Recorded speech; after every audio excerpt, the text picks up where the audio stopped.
My name is Fello, not Feo as an only, or either Fellow as an amigo, Fello Peréz. I work in with RAFI. We work in Puerto Rico.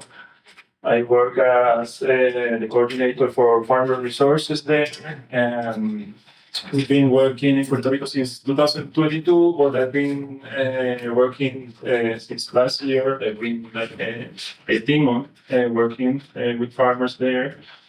And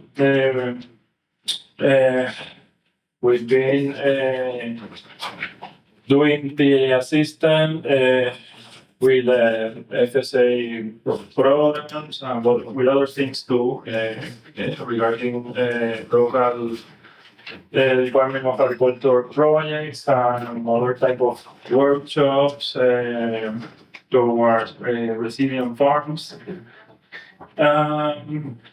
RAFI it's been around for more than 30 years.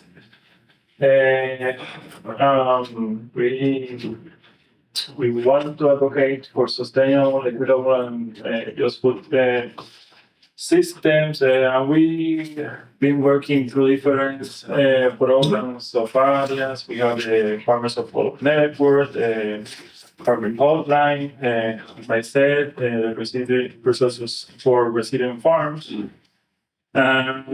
We are based in North Carolina, and I think that we have like 3 members of the staff here, Benny, Mo, and Sacha.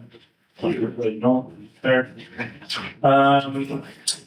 I want to know really quick. I know that you have your tag names and I can see them, but I want just to know how you are advocating for farmers in your works. So that will give me an idea on how to to manage this workshop in terms of the presentation. I have to say that I think that the word empathy comes to my mind very hard. I am a farmer too in Puerto Rico, so I also put in their place when I am attending or working with farmers there. So that's very important to have in mind. So yeah, I want to hear you. I know how many know about him, but the other folks, how you've been advocating for farmers here and where, please. You can tell me that. That would be awesome for me. I don't know if anybody else want to volunteer, so we can start there. So I don't know, but she can visit. Oh, I can do. Yeah. I don't know you. I don't know you. Introduce yourself. Oh, sorry. Sorry, I was reading the one. I'm Mo Murray. I'm the associate director at RAFI. Okay, I'm Alexandria. I'm the Farmer Services Network Manager at Farming. I'm native farming and native farmer advocate at Western. My name is Eric Schmiesen. I'm a co-farming wife and I'm a manufacturer business consultant. My name is Jens Muriaki. I work at the System Advisor. I'm D'Anthony Jamerson. I'm the 6th generation farmer with Texas Garden. I'm MJ Gonzalo. I'm also with Go Farm Hawaii, I'm a business consultant and do some of the grant writing. I'm Christine. I'm a farmer in Northern Illinois. I work at Michael Fields Agricultural Institute and serve beginner, small scale and diversified farmers. And Lapton from Tennessee State University. Ron Rennie, extension economist at the University of Arkansas, to take assistance around the country. I'm David Smiley. I'm with the Appalachian Sustainable Agriculture Project. SCASAP, based out of Asheville, North Carolina. I'm Sajid Moore. I'm from Tennessee State University, assistant professor in the College of Agriculture. I'm from both Tennessee State University Department of Agriculture, Business and Education. We received a grant for the DBAN, so we're going to work next 2 years to assist Tennessee and so on. Lorena Munoz Holiday. I work for Croatan Institute from Raleigh, Durham, North Carolina. And I'm Sasha Muniz, DBAN project manager for RAFI, and in my personal time aside from being a farmer, I'm a president of a nonprofit on the island for women in agribusiness. So that's why I agree to be at this work. Thank you. Thank you.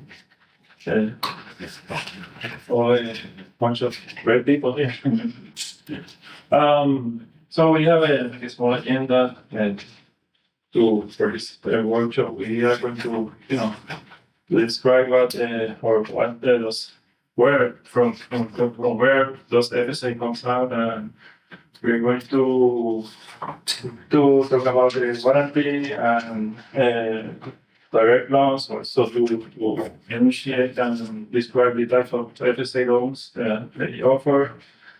We are going to talk about the eligibility, the requirements, and how to apply to the loan. We are going to go through the application, to identify the parts and what it is needed there. And then we are going to have a question and answer session. FSA is the acronym for our service agency, as you might know. It begins to 1933, and it came from the depths of the Great Depression through a wave of discontent caused by progressive unemployment and farm failures that helped elect President Roosevelt, who promised America's a new deal. So it came with a promise to help farmers.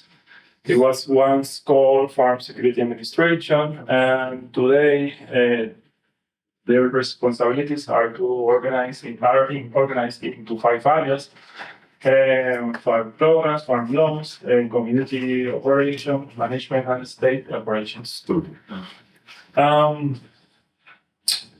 So let's talk about loans. They offer, they make direct guaranteed farm ownership and operating loans with family-sized farmers and ranchers who can obtain commercial credit from a bank, farm credit system institution, or other lenders. These loans can be used to purchase land, livestock, equipment, seed machinery, supplies, and they can also be used to construct buildings or to make farm improvements.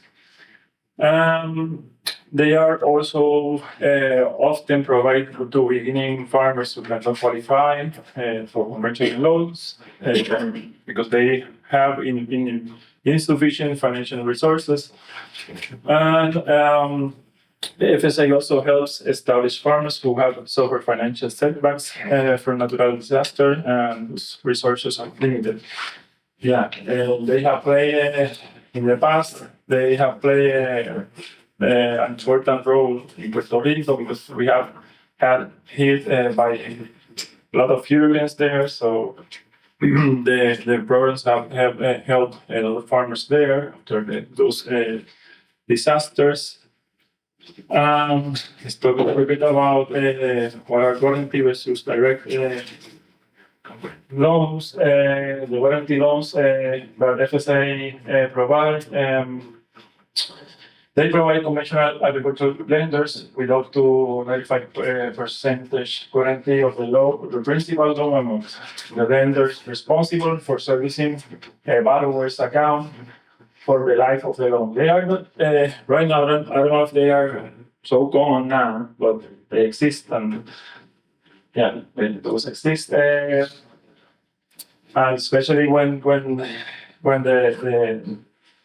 maybe FSA may not have enough funds to lend And the farmer interested in these loans must apply to conventional lenders, which then arranges for the FSA warranty. Lenders are ranked as either standard, certified, or preferred lenders. Preferred will indicate that the most experienced with warranty loans, but also means the lender can service the loan according to their own lender's agreement instead of FSA own servicing regulations. And the limit is 1 million, that amount of money. Sorry, let me read the next one. Yeah. It's the theme here, direct loans. FSA makes and services direct farm ownership and operating loans. They provide direct loan, customers credit, counseling, and loan supervision, so they are supposed. So they have a better chance of success in the farming operation. They are available to farmers who are unable to obtain credit from commercial lenders. FSA receives limited funding for direct loans. That's why there is an option of guarantee loans. And applicants sometimes have to wait for funds to become available. To qualify for a direct loan, the applicant must be able to show sufficient repayment ability and pledge enough collateral to fully secure the loan. I said that there going to be a question and answer section at the end, but if you have any questions, please let me know. There are 3 main types of loans in the FSA.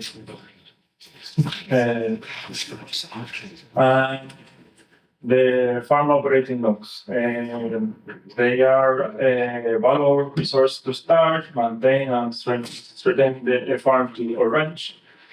For new agricultural producers, FSA direct farm operating loans provide an essential gateway into agricultural production by financing the cost of operating the farm. They can go up to 400,000, and the repayment terms vary depending upon the purpose of the loan applicant's ability to pay, and when income is projected to be able. General operating and family living expenses are normally due within 12 months, or when the agricultural commodities sell, and for larger purchases such as equipment, minor repairs, and livestock, the term will not exceed 7 years.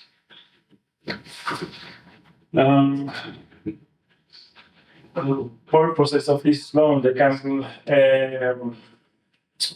can be used for costs associated with reorganizing a farm to improve profitability, for example, purchase of equipment, change from stocker to cow production, shifting from row crop to vegetable production.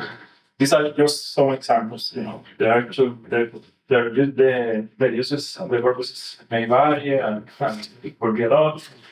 Purchase shares in value-added processing and marketing cooperatives, purchase of livestock, including poultry, and purchase farm equipment.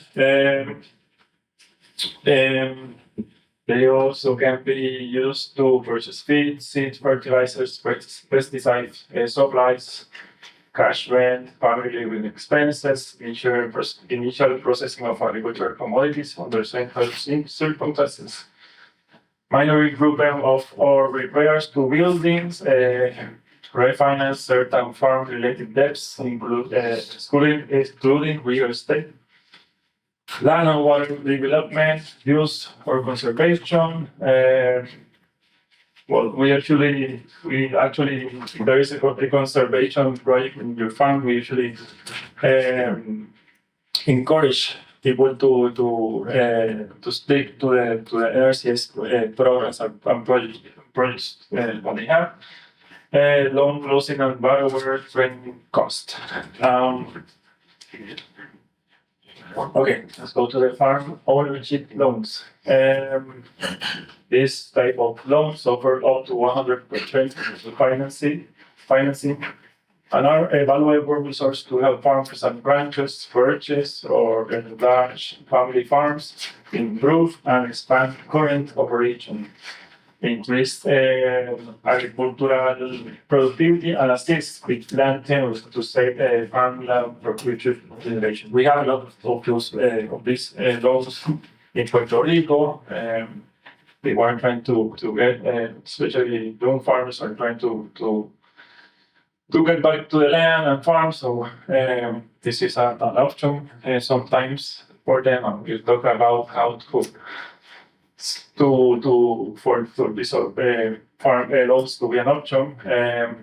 The payment terms, the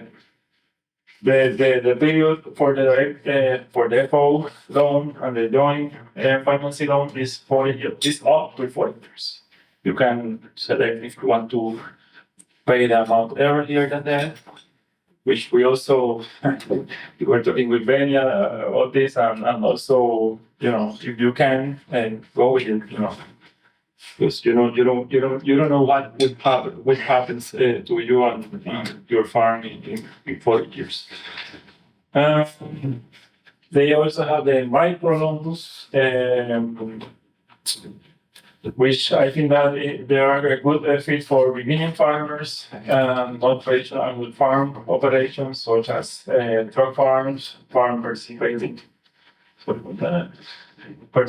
in direct marketing and sales such as farmer markets, CSA, restaurants and grocery stores, or those using hydroponic, aquaponic, organic, and vertical growing methods, and the maximum amount is 50,000. And it can also be used for down payments, or also to buy the farm if you have the grateful of that the farm costs less. What's a truck farm? A lot of that business is something producers, please don't laugh at me. I've never heard truck farm. Is that? It is just here in the States. We don't have a lot of them, but yeah. Anyone want to share? It's usually a small farm that carries the truck was for carrying vegetables to farmers markets. Okay, so it's like something smaller. It's just a small. That's just the method of delivery. Yeah. Okay. Truck patch. Deliver on the truck, go to farmer's market. Thanks. Accelerator will charge the truck. That's more around the size of the farm. Yes. It's small. Okay. Regarding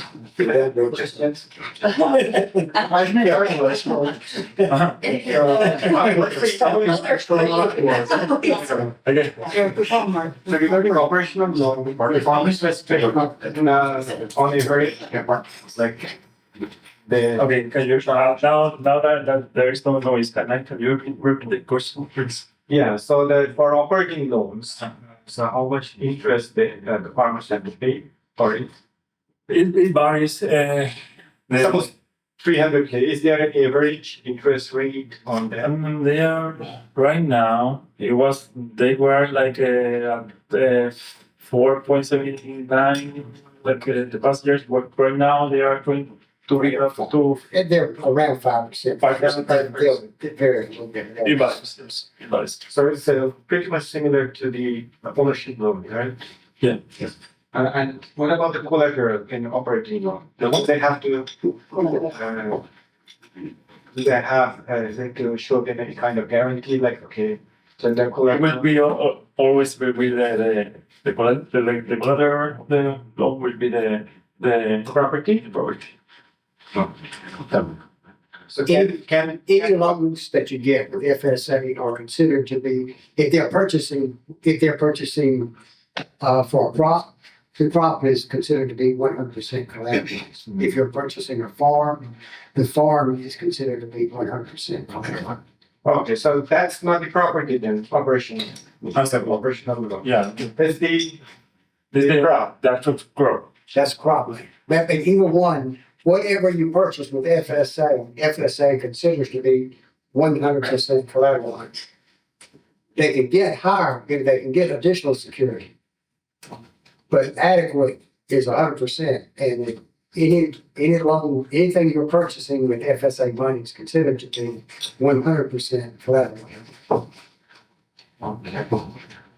But what we are actually purchasing with the operating cost, like the seed or Basic equipment, Yes. system. It should be the properly.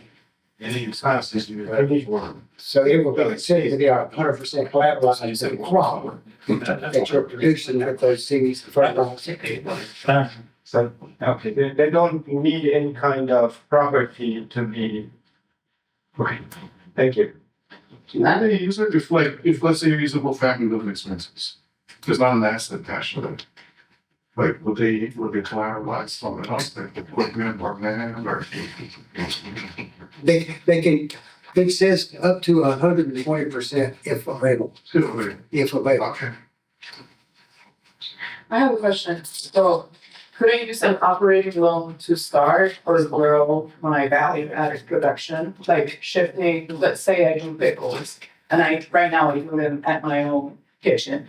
If I wanted to move into a commercial kitchen or build a commercial kitchen on my farm, should that be something? Just blow it over. That's not production. Okay. It's not, That's value added. They would not. Normally, they will not do value added. They will do production loans. and that's for operating loan. Yes, operating production. But I think that you can use microloans. Okay. So how do FSA, sorry, how do FSA evaluate the profile? Like if I'm looking for operating loans, so what should be my criteria that the FSA will provide me that loan? Now, I'm asking for 300K. So if they are not taking any of my properties, if they're collateralize any properties. They're gonna take a crop lien. Okay. A crop lien, they're gonna have a security equipment on your crop. But what if I took the money, but I did not do any agriculture? Then they're gonna come after you personally.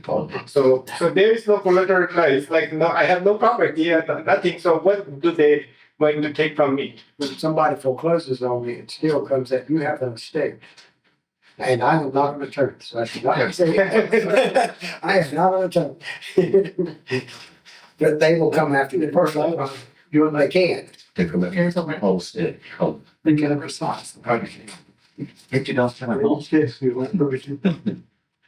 So that's like Read, my favorite schools. I'll tell you something that applies in this document, we find it.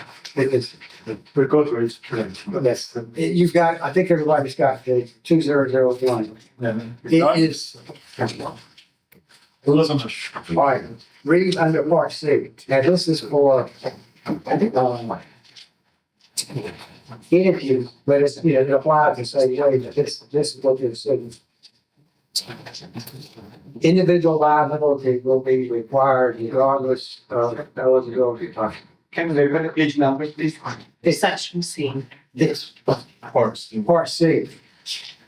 And this is talking about, if people think a LLC protects them, it doesn't. With FSA, it doesn't, because you're agreeing in here that you are personally liable. So that means everything you've got is up as security if it can. You want everybody involved in the LLC. You want everybody involved in the LLC. Yes. If they govern. The LLC is not, if you're borrowing from FSA, LLC has no legal advantage to protect your asset. Actually, in that sense, they will ask you for more papers and documents than if you do it as an individual. Okay. You have microloans. Microloans. You can use them to make a down payment of a farm, to build, repair, improve a farm building, services buildings, farm building, soil and water conservation projects. Maybe used as a down payment, as I said, and maybe used in joint financing too.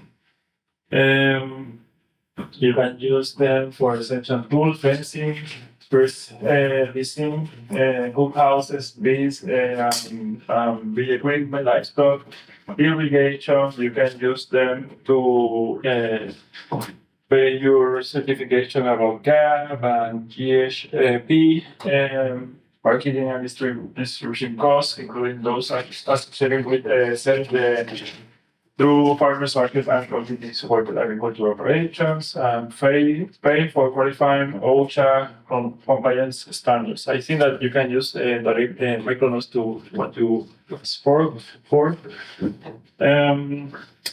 In terms of the terms of these microloans, the maximum term is 25 years. And it will vary too. For the direct operating microloan, the repayment period will vary depending upon the purpose of the loan. General operating and family living expenses are due within 12 months or when the agricultural community sells, as in the operating loans. And for larger purchases such as equipment or livestock, the term will not exceed 7 years. I have a question. Yeah. What, of any of these would be used an example for like an injury? Could like, operating loan be an option for somebody?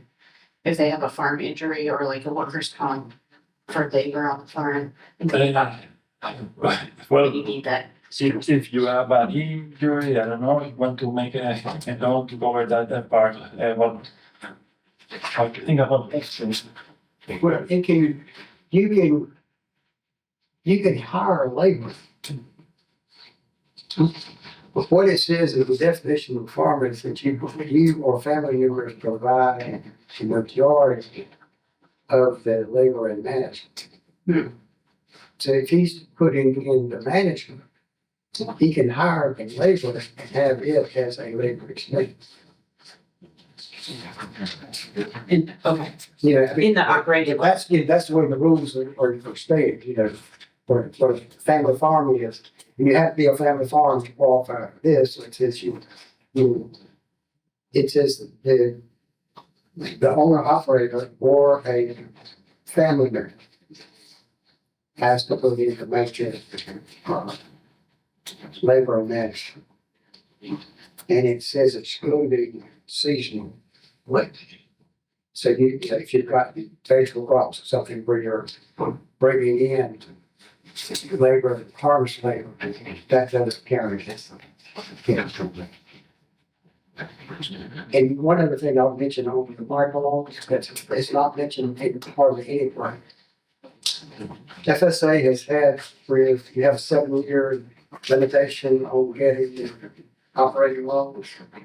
Microloans do not count for those years, which is good. It's good for small farmers. You know, I would go in if I'm getting farmer. I would not go if I didn't need over $50,000 or $100 if I was getting land, but 50 if I'm operating. I would keep a getting farmer into the microloan if possible, and it could never count against their eligibility. Can farmers apply for multiple loans? Yes. Like throughout the year, this for equipment, this for seeds, and 3 months later for another? Is there a limit on how many loans can they have outstanding? I mean, you can apply for an FO, which are the ownership loans, and you can apply for an operating loans at the same time. The limit is the amount, not the number. Not how many loans. 400,000 for operating. You can have multiple operating loans, but if I had last year's operating loan at $200,000 that I had restructured and couldn't pay back, I can't get a new loan except for $200,000. I can never have over $400,000 of active loans on operating, operating. And the same thing with ownership loans, it's the same thing. You can have multiple, but they're not. What other amounts? Yeah. How often is that 400K number like, has that been the limit with FSA for like a long time, or like do they take into account like inflation? Yes, it has changed in the last farm bill, it was 300, 400. It was proposed that we did not get the farm bill, but it was proposed to go to 600. So it probably will change. The farm bill runs out on September 30th. Knows what's going to happen if we don't have one. But some of the proposed, if it goes with the proposals that are already in, it would raise to 600. But I mean, it's not now. Right now it is. Can farmers use operating loans to repeat the previous operating loans? Suppose I borrowed 100,000 operating loans last year. Can I borrow another 200K and then repay the previous 100,000? You can restructure the previous 100 and get the additional up to about 2 to 400. You would restructure the other debt and term it out, so you can make payments on that. And then you could get a new operating, and it's all based on cash flow. But if your cash flow shows it, you can get another operating. If your cash flow goes forward, yes, you will be eligible to restructure the past loan, and it would restructure for like you showed you a while ago, up to 7 years. So you wouldn't have to pay it back the next year. You can restructure that old loan for up to 7 years, will reduce that payment. And then, so you wouldn't have to pay it off all at one time,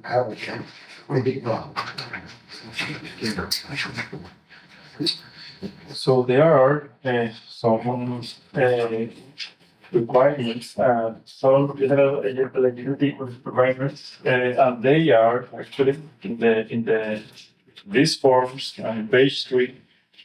When you fill this application, you have to mark yes or no on part B.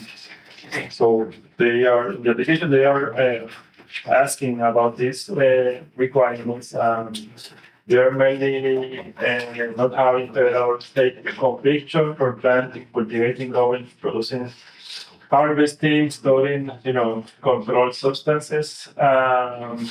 You have the legal ability to accept responsibility for the loan obligation, and acceptable credit history, to be a United States citizen, or legal resident alien of the United States, including Puerto Rico, U.S. Virgin Islands, Guam, American Samoa, and certain former Pacific Trust territories. No previous debt forgiveness by the agency, including warranty, loan loss payment, being unable to obtain sufficient credit elsewhere with or without an FSA loan warranty, not being ineligible due to disqualification resulting from a federal crop insurance violation, and have a sufficient managerial ability to assure reasonable expectation of loan repayment. And this form is where you will prove if you have that ability of repayment. Requirements. There are some requirements. This is very important that you have to complete this application. You have to show the most recent 3 years of financial records. For microloans, it is only 1 year of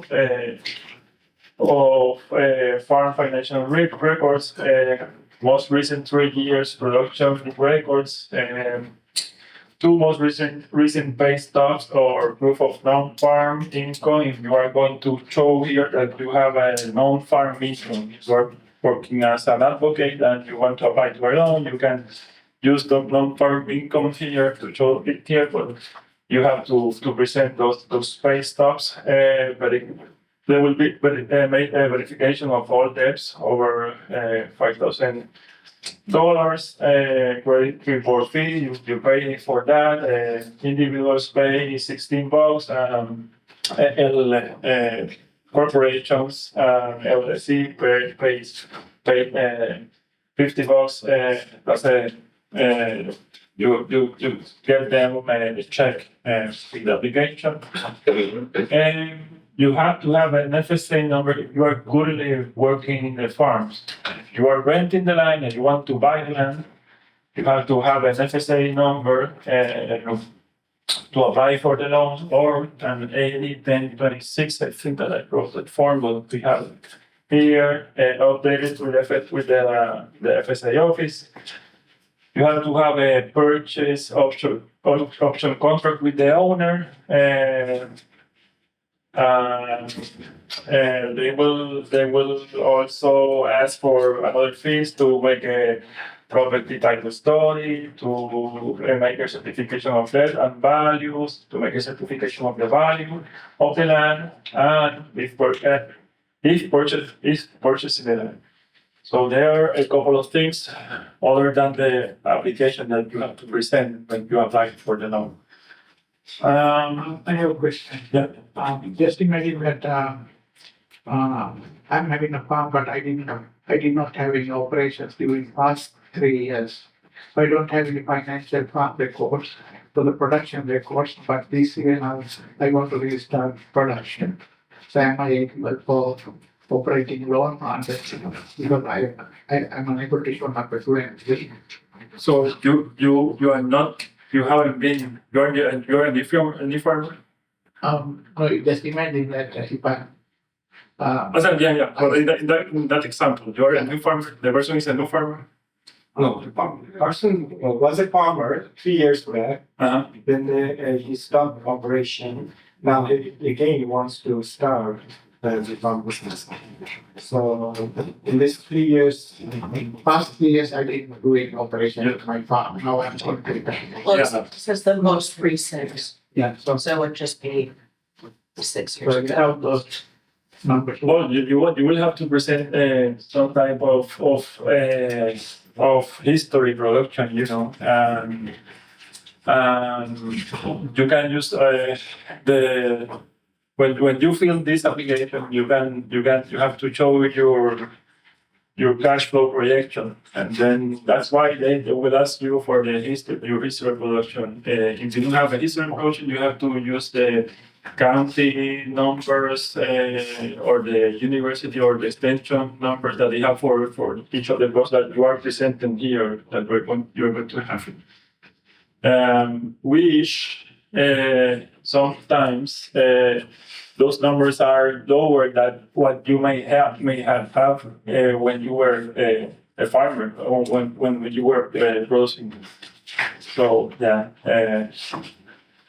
And correct me if I'm wrong, when is my teacher? So, Yeah, there's just one confusing thing in the term beginning farm. Beginning farm is a farmer that has farmed not more than 10 years. To me, that's kind of confusing. I don't count somebody that's farmed 9 years. I wouldn't count, I wouldn't think of them as a beginning farmer. But that's the way it reads. That is, you're farming less than 10 years. But the others, it's like you say, you are a beginning farmer. If you go in as a beginning farmer, you can use your history. You have to share 3 years of history that's showing there. If you're truly a starting farmer, I'm going to use the word starting farmer, a new farmer. If you're a new farmer, if you're purchasing the land, you can use the history that land's got, if that is good for you. If it's not, you put down the county average production, and you would use 3 years of county average. Once you had your first year's production cycle, in the next year you provided it, you would use 1 year would be your history, 2 years would be the county average, and go that way. So if you're working with a farmer that has farmed 1 year or 2 years, when you do their application, you'll use the county, you can use their 1 year history, and then you use 2 years of the county average. If the county average is not listed on that crop, you can go to NAS and use numbers that are there, or you can use extension budgets. is what they show. So you can substitute, through that 3-year period, you can substitute if it's not available.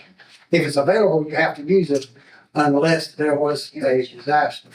If there was a disaster, you can substitute these county averages. Okay. So, a quick question. So, how do they actually track, like, who operated in the last 3 years?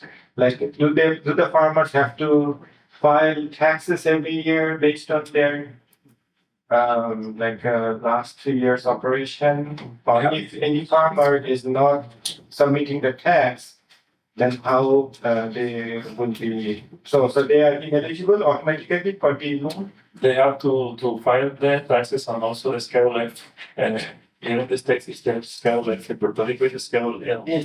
Yeah.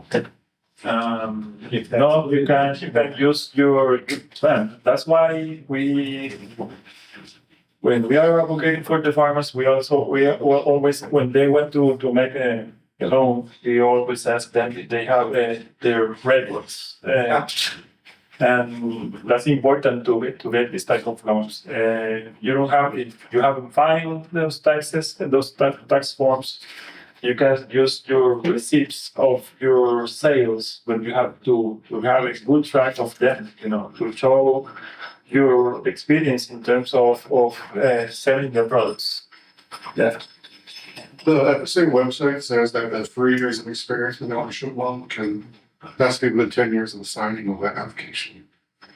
So within the last 10 years, you have 3 years of experience. That's what it says on the website. Probably on the exchange. But it's like, if you said, stop for 2 years. So what is the verification process? That's what I'm asking actually. Like how do I know that one farmer, how do FSA actually know that one farmer has 10 years of experience or 3 years of experience farming? If you are participating in any government program, Okay.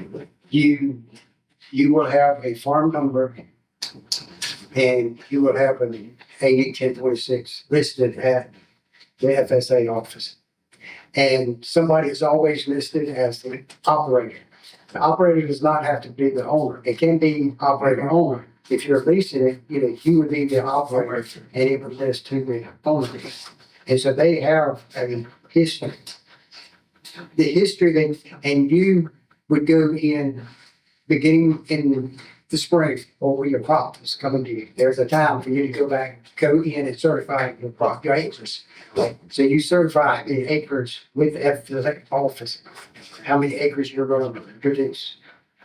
And that's the records they have. Then if you've got insurance, the insurance information is tied to FSA. They use the same computer, their computers talk for one another.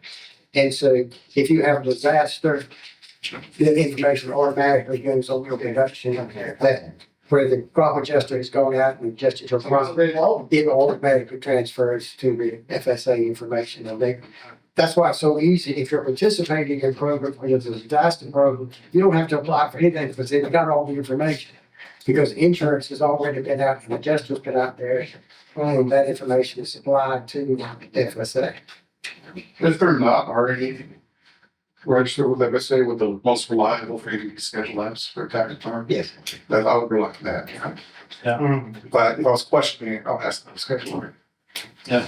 That's verifiable. When they say, we talked about it earlier, they say, reasonable and verifiable. Schedule Fs are considered to be, or treated to be verifiable information. As are extension brokers. If you're talking about something else, if you're talking about production and production costs, that's considered, university extension brokers are considered to be verifiable. Yeah, that's one of the things that we've been doing in Puerto Rico. Like not most, but a lot of the farmers doesn't have an updated records of their production. So that's we are facilitating them the information, the forms and the spreadsheets at least to have records, and they can file their taxes and their schedules, you know. And another thing for Puerto Rico specifically is that there's a lot of us that are farming that are not necessarily registered with FSA. So most of the time, it's not even at a local level. It's just like, what does the government want with me? Like, I just want to farm and be done with it. So that's a whole nother hurdle that we have to go through to be able to get, you know, these farmers that help that they need on a federal level. Yeah. And, no, go ahead, go ahead. I was just gonna say, that's the first step, is scheduling the FSA number, and because that takes a lot of time. I don't know here, but. And so when people need emergency loans, you're already 12 steps behind. So even if you don't think you'll never use one of these, or the farmer will never use it, it just still helps to like get you. Farmers, yeah. If you want to apply to any federal program, funding source, you will need it. Yeah, you gotta have it, to do it. I mean, you're a business, you're going into a business. Yeah, that's all they encourage. Like, you want that grant, you have to get that FSA number if you want that grant. There's no other way around it. So that's kind of like a low-hanging fruit for encouragement. And another thing on that is, again, at least for Puerto Rican farmers, there are a lot of us that are also farming on land that we don't have titleship or ownership to. Like I'm farming in my neighbor's land because he doesn't care, and like he's let me do this for 25 plus years and that kind of thing. So. At least in Puerto Rico. But you can establish a farm number still. So you farming it, you as the operator and him as the owner. Yeah, but what happens when he's no longer alive? You know, like this is their children. Like he has 5 kids. They're not even on the island anymore. But it was, you know, like a verbal contract or mutual understanding that you take care of that farm. And you see that a lot. They would qualify for you for disaster and for insurance and for all other things if you would get to go through that next year. I have to say that Puerto Rico it takes like sometimes can take like a year to get a farm number, so it's a process. I don't know here in the States, but there in Puerto Rico it is a mess. I feel that here in the States can take like 3 months to get a farm number. Yeah. Yeah. At least. About it. Yeah. So. Does RAFI have how to get your FSA number resources?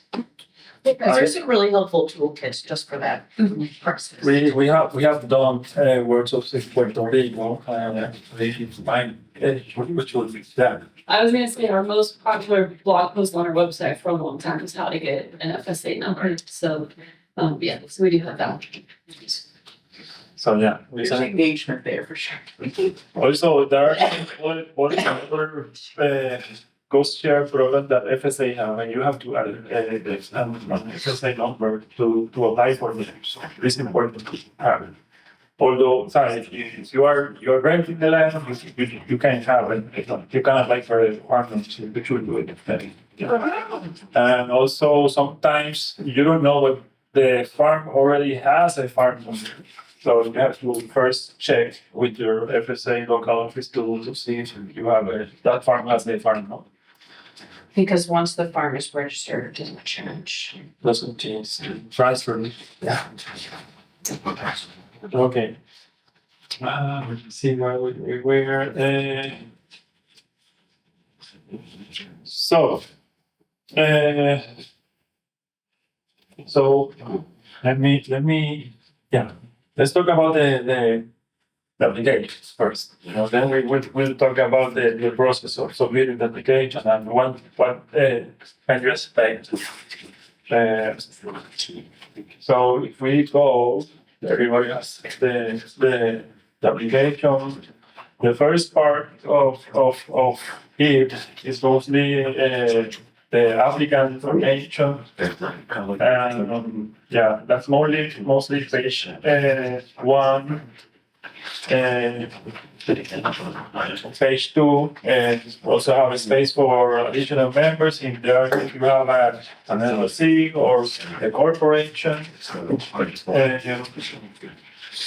Page 3. This is important. In part E is where you select what you have put, what you are requesting. To put the use of the loan, you are going to apply for an FO or an operational loan or a micro loan, and you put the amount requested and see that you have space for three application for three purposes at a time. Part F is where you mark the training, the education, and experience. It is important because FSA counts your experience, your studies as 1 year of that requirement of farm experience. So if you have that, we count that as 1 year of experience. And then in part G, you're supposed to mark mostly them as no to be eligible. So yeah, sometimes you have to, when you are helping people filling this, you have to be take care of that. On page 4, okay, this is where things get interesting. Part D, what are these, like 1, 2, 2A, and 3A? Like, what are these boxes are for? Oh, okay. If you, for example, if you are applying for a number you want to buy a farm, and you want to apply for an FO loan, you can also apply. You put that you mark where's one of, if you are going to apply for 2 loans, you are going to mark where's one of 2. Because you are going to also select the second one, the 2A, to fill the operational loan that you are going to apply. So that's why you put the different loans, amounts and purposes. Okay. And where to put the amount? Where? In 1C, 2C, 3C. Just in total, your loan total would be in that last column. Last column. Yeah. So you're not selecting an operating or ownership per se, just the description that is set up. So purpose, but yeah, if you read what you're going to put OBL in that fund. You would put it in that description. Yeah, but if you don't, if you tell what it's gonna be, because, and telling, see, there are 2 different types of, the operating, the OL, there are actually 2 types. One is an annual for crop production. And if you put crop production here, they would know that's gonna be an annual operation. If you put down to buy a plat or any piece of equipment, they know that's going to be, it's still going to be an OL, but it's going to be a 7-year loan or up to 7 years. Depending on the life, they say depending on the life. But you buy up to 7 years. Is there a room to add to that? Like, you're going to operate in home, you're going to use the multiple things. Like, you have more than 4 uses of that operating range. Combine.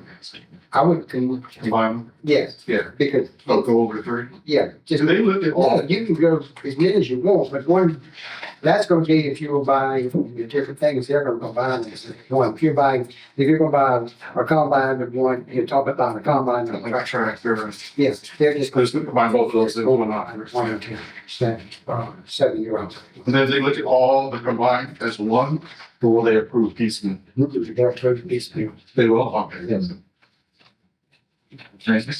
Yeah. Okay. So we were on any other question regarding the first page? And so we move to page 4. It says balance sheet. This is where you prove your equity in terms of incomes and debts. So it says at the beginning, check here if you are submitting alternative documents and proceed to part E. That usually, at least for Puerto Rico, usually if you do that, sometimes the loan officers will reject your application because either there are not too many persons to attend those applications, or either because they don't want to go to your business plan to check your numbers. So we always encourage farmers to actually, you can present your business plan, but to put the numbers in. Fill everything that you can in. Then if you want to back up your numbers, you can have your business plans with the application. So even though it says you can substitute other documents, you're saying you recommend them fill this out anyway? Yeah, definitely. Yeah. Is that the balance sheet for last 3 years or last year? Last year. Yes. Last year, just balance sheet of Yeah. So, 2000, January 2025, as of December 2025. Yeah, they're probably gonna wanna know as to the last fiscal year. Yeah. For you. Last week, yes. Yes. We go back more. That, you got the number, we get back to make it like, is this enough number? Actually, it is like an X-ray of your contested wage. And then there is another thing. I think that we were talking, we have talked in the past, because I felt that this shouldn't be the first page of the balance. You can see when you go to 1A, where it says current farm assets, and you go to cash and equivalents, there is in parentheses, it says Schedule A. And then if you go to the page 5, you will see what is the Schedule FA. This is the cash on hand, the checking, the savings, the sum of all of them will go to that, to that box. So we encourage, or we will always sit with the farmer and fill page 5 and also page 6 at the beginning, because then it will get us the number that they are asking for each one of the boxes in page 4. That's not something important to know, because then you will try to get those numbers, or the farmer will try to get the numbers from the from the paper that they have, and they will start suing. But actually, you have to sum a lot of things in the different schedules on page 5 and 6. So going, see if we really start to page 5. Let's get your question first. So for cash on hand or taking a savings account, is that the farm business account or It is a farm personal account? Farm is the personal. I think they're gonna ask for both, because if you notice the bottom, it's personal. Your personal assets is at the bottom of that page, business assets is at the top. Oh, okay. So they're gonna want to know all of your stuff. Yeah, All right. but you have to separate them. I have faith. Yeah. The beginning is farm assets, and then it's personal. And the same with the debts. If you go to page 6, at the beginning you say that it says farm. They are asking you for the farm liabilities, and then at the middle of the page you will see the personal liabilities schedules. So we have to go through all of them. How about potato farm? Potato farm. And how can this, to potato farm? To purchase. To purchase the potato farm? Yeah, and how can this do? Yeah, well, there is you have a potato farm, you will put that in the cash flow projection, and then, if you have had, or you are producing in a potato farm, and you have rented, and you want to buy it, or you want to make an operational loan, you will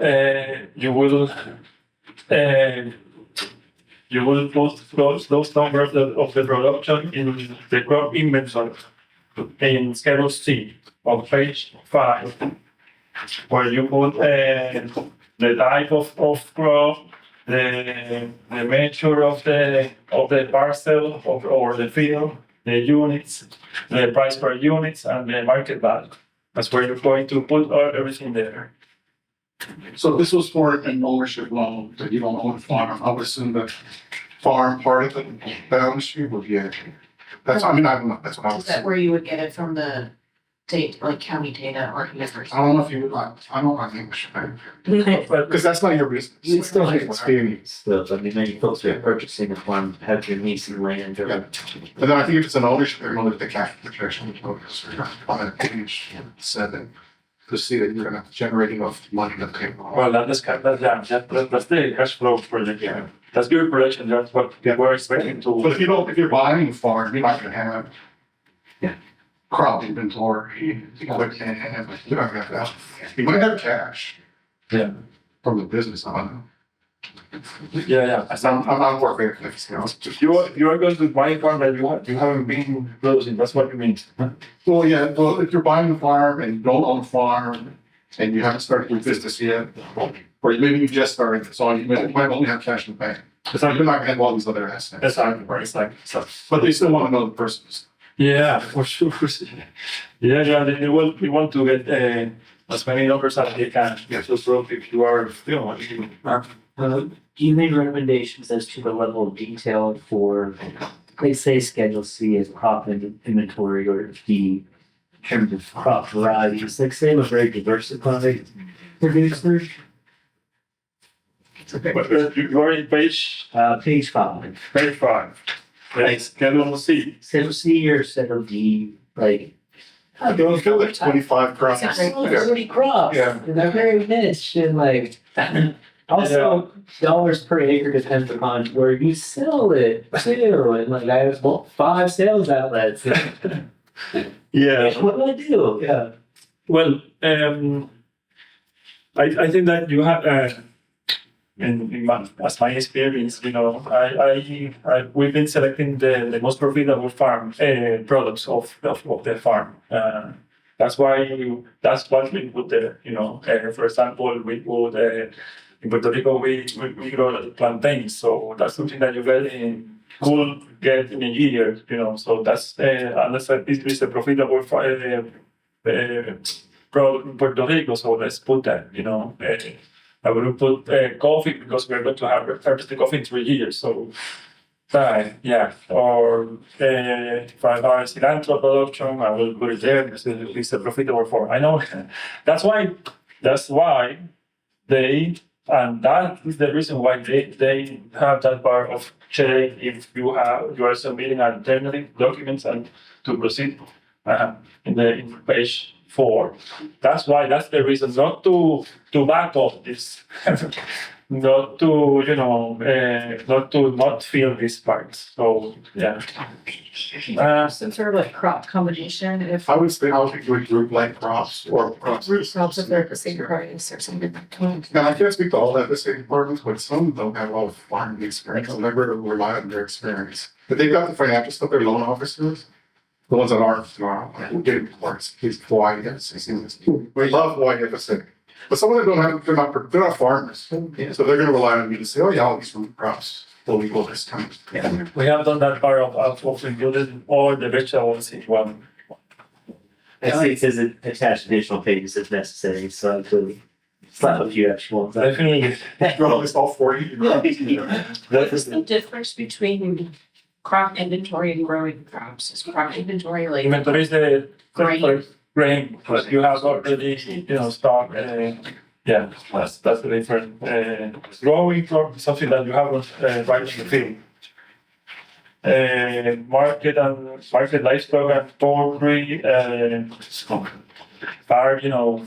cows, how many cows you have, the weight, what else? Pigs, when this Schedule F, it says livestock products, and that means you're going to sell the meat, the milk, you're making cheese, that kind of stuff. Just a quick question. So what if you are essentially you provide also like services, like doing tractor work for someone? Like, do you count that anywhere animals as like an income? Like, I guess that would be. So you'll get. It was just we had other farm Yeah, income. you'll get to that. Okay, so I something in that. Yeah, you'll get to that. You'll get to that. Yeah, that actually, that goes in, well, we can do it. Okay. Exactly. We are on, sorry, we are in page 5. Then you go to scale H, this is where you put all your machinery, tractors, machinery clothes, everything you have in your farm vehicles, we're talking about mules, pickups, breeding stock. That's something interesting here. They separate. Let's say you have a bull that you use to ¿cómo se dice eso? To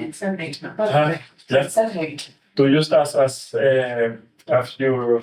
I mean, you would say stallion for horse, I'm not sure how. For free. Yeah. Stallions and horses are not. Right, no, yeah, I didn't know. Forgot about the name. We Yeah. call it padrote in Spanish. Forgot about the name in English. But the cow and the bull Uh-huh. would be the breeding stock. Anything you're keeping is the breeding stock. Anything they're offering that you're selling It's gonna be livestock. is gonna be in the livestock. Market livestock is what is the offspring that you're gonna sell. What's the difference, what's market livestock products? Is this if you already have butcher? That what you Okay, so this is the butcher, the livestock process is the butcher. product. Yeah. What else? Can I ask a question for equipment? If like, for example, you shared land and equipment with another business, does it benefit your application to include it or to pull it off? If you are sharing the land in scale M, in the third column, No, it asks you about the land and like tractors, like you should co-own. there's something. You don't only put 50% on. Yes, but list it because that goes, these first pages are mainly, they show your equity position. Actually, it's gonna show what, if they need to have the extra 20% additional collateral, what they have to put down on that list. Yeah. And then if you go to personal assets schedules, it will ask you about your cash on hand, checking savings in 4N, and for all they will ask you for your cars and personal recreational vehicles. Let's say if you have a motorcycle, you can use it there.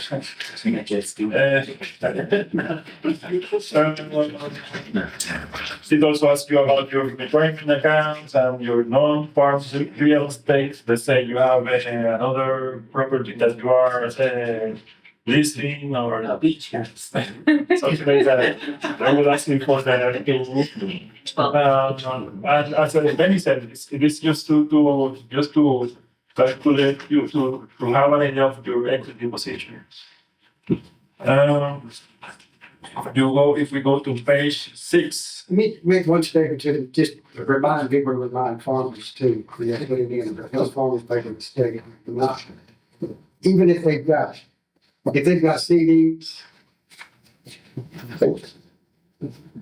that's not good. If they put that CDs in a retirement account, they are not subject to liens. CDs would, if you've got a retirement account, even in bankruptcy, if you've got a legal 401k or a legal retirement account, they are exempt from credit. So make sure, but a lot of farmers just put it up, put cash up or CD or something else.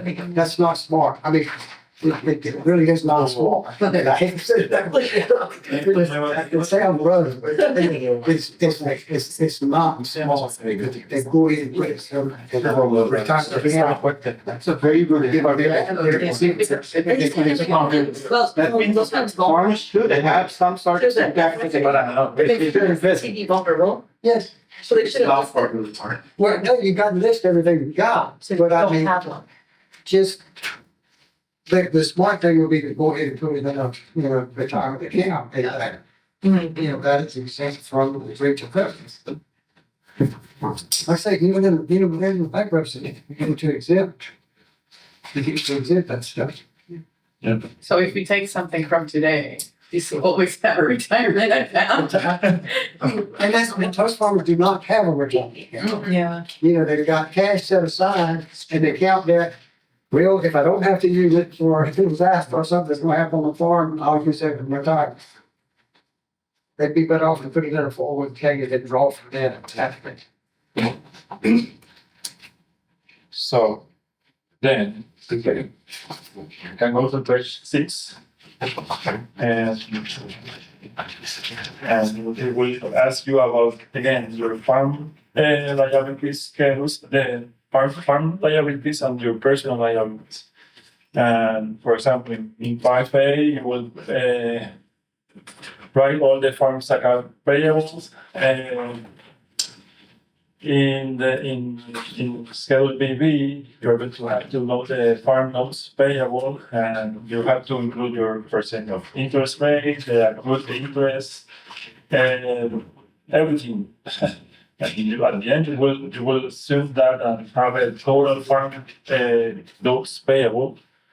And in Schedule CC, you will include everything that Schedule BB is for the ones that you have to pay before 12 months. The Schedule CC are going to be the debts that are going to be paid between 1 and 7 years. Let's say a credit card or an operational loan, a car. The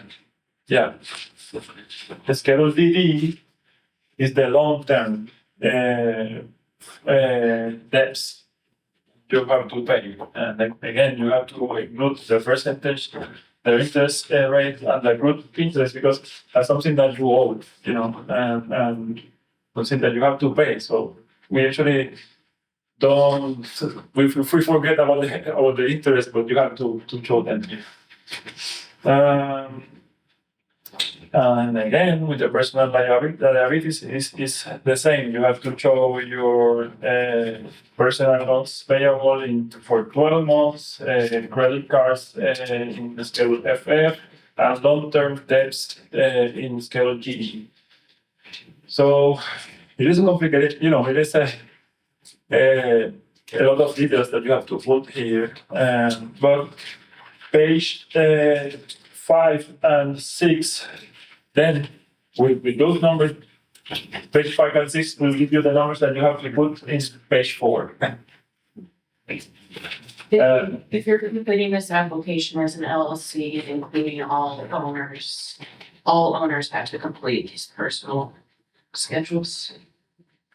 Then, Yes, it's for all of them, because it says all of them on one. Right. In personal. So, Would you do a separate application for each owner, or would you just combine all of them? yeah, I would think separate things. Separate things for each owner? Yeah, and do it, you can put out these pages, and then we get the page. But because it's the LLC, so the top part, 5A is only completed once, obviously, for the farm.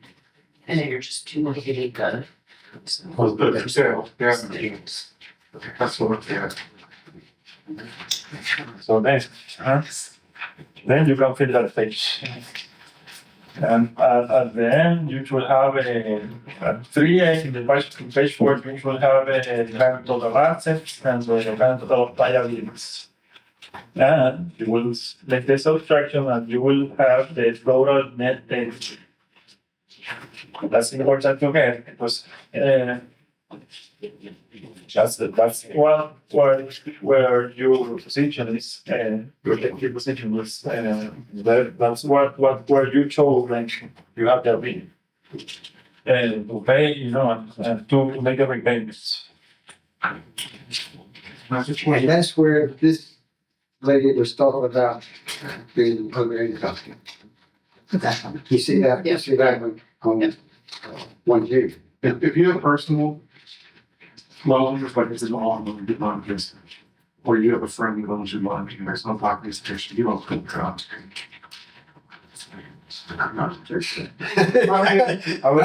I would assume you would, because it's just, they're not gonna have any ability to collect on that. They're not gonna have any. Yeah, This is FSA, legitimate collectible debt. Yes. They can really, are. somebody. Yeah. FSA is waiting to see if anybody's gonna have a position in front of it. This one they're looking at. Okay, I'm not saying we should monitor, I just wonder, because there's a lot of happens. Handshake agreements, Yes. or a cash loan for somebody, or cash employees. But if I want to pay them back out of my cash flow, I would be sure. Yeah. And that's the way I would look at it.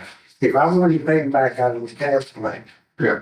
I'm gonna show them because I'm gonna show that debt that I'm gonna be paying you for this cash flow. And we're not condoning any of those activities, but it exists and be negligently ignored, so. So we're making sure that the situation that might occur, I'm not saying it do, I'm just saying it should be, we should. Well, it's just a safe space. No, it's It's not what it is. I mean, these things happen, I just want to make sure I'm. Oh, someone might ask that question. Yeah. Okay, we have, I didn't notice that, we have 8 minutes left. 8 minutes. So we were supposed to cover, this is we are trying to compress a lot of information in 1.5 hours. So we are doing a great job because these 2 pages, these 3 pages take us a lot of time and as mine to fill. So, and especially when you are working with farmers, they got to those numbers for you to help them fill out this. So I missed this. So you say the balance sheet has a formula. Once you put in the numbers, you don't have to then manually. It has a formula. In the online application.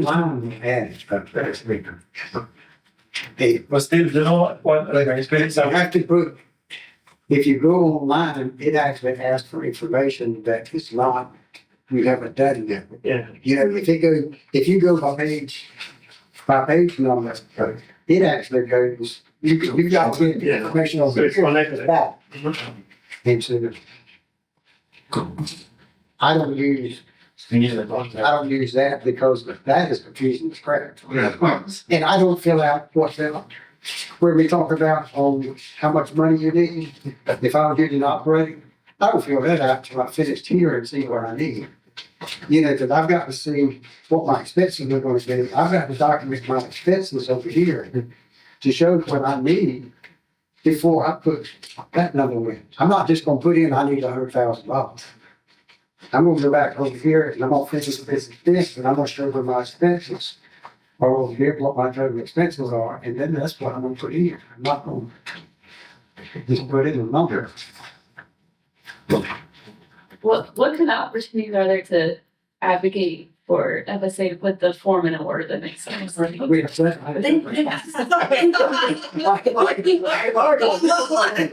I've ordered that. Also, it's digitized. Online, are all loan opportunities available online for that application, or is it certain ones?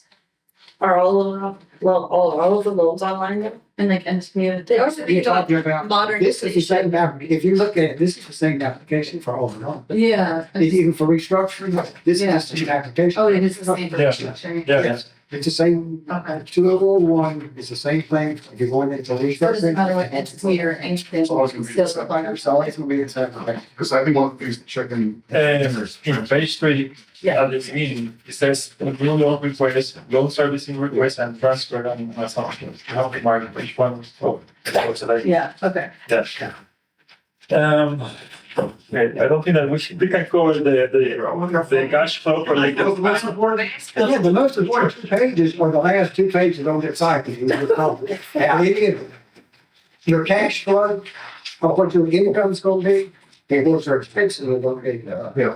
That's where eligibility is feasible. That's feasible. Can I ask you a question? If you're doing, like, let's say your plan is to start an orchard, so you're not gonna have any cash flow in the first 12 months. Would you select for the start date land date to be the year 2, or does FSA have a? You can go up to 18 months. Okay. First. So you can say it's a start date January, end date next year December. Yes, you can. Okay. Actually, an operating loan, if based on cash flow, can go up to 18 months, not 12 months. I mean, it says 12, everything says 12 months, but if you go back in the rules, it says it can go up to Up to 18 months Okay. for first time. Okay. And with some of the new rules, it's even different from that. Okay. But some of the new rules that have not been fully implemented yet are going to give you can actually defer a payment. You can defer it for first payment. If you do it in a term loan, if it's going to be a portion, it's going to be a term loan, you can defer it. I heard every office is like a little more flexible now, where some you just pay interest, so, you know. Well, and some of them are just getting familiar with these new rules. Because they just came out, just became effective. September of last year, a year ago? Well, they were written here, but they didn't come up. There is a question. They came up, they were written. I was curious about the eligibility for the special programs. And for like socially disadvantaged, farmer, limited resource. How do you indicate that you would like to participate in those? Like different, or is that deduced from your application? Okay, you are referring to what we said at the beginning, yeah? Page 9. Also with those definitions changed. Right. Yeah. Is Yeah, because that's why we always ask for the farmer or the person to get an FSA number, because there is a form that is the A60 Oh, okay. where you select those. You designate yourself. Yep. Okay. Yep. Definitely. Most say that we should apply for an easier or another type of form. I will advocate too because if you go to the form in Spanish, the translation of the word are so complicated to the person to the Spanish speakers to understand that you understand better the form in English than what it is in Spanish sometimes. So that's what we have been doing, trying to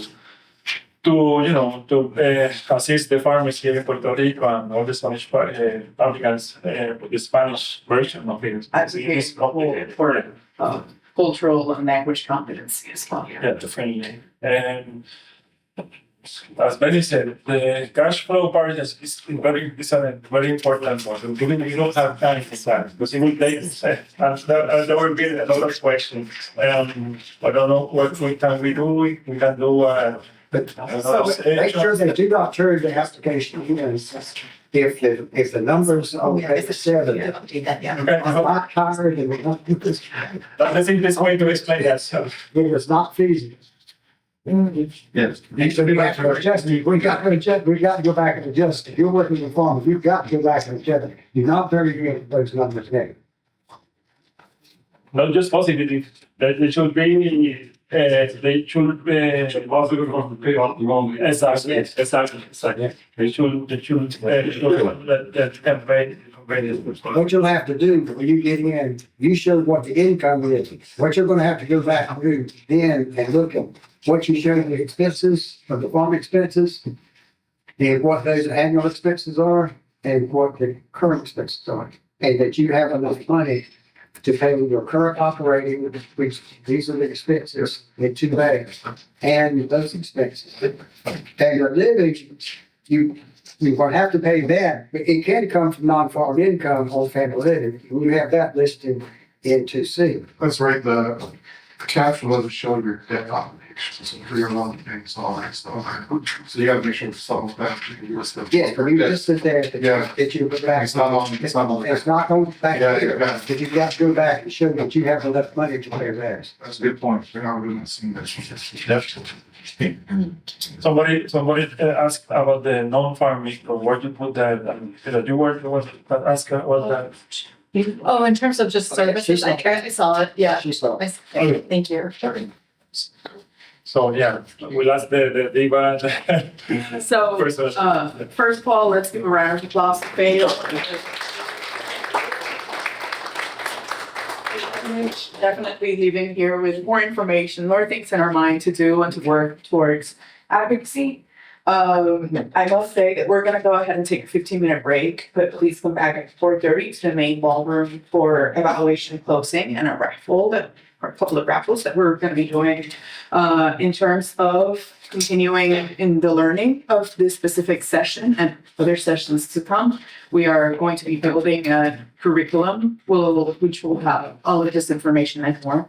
So this is why the evaluation is so important for us. So if you could at 4:30, go back to the main room and then just fill out that evaluation, that would be greatly appreciated. And that way we can continue to build on what we've been doing all along. Thank you.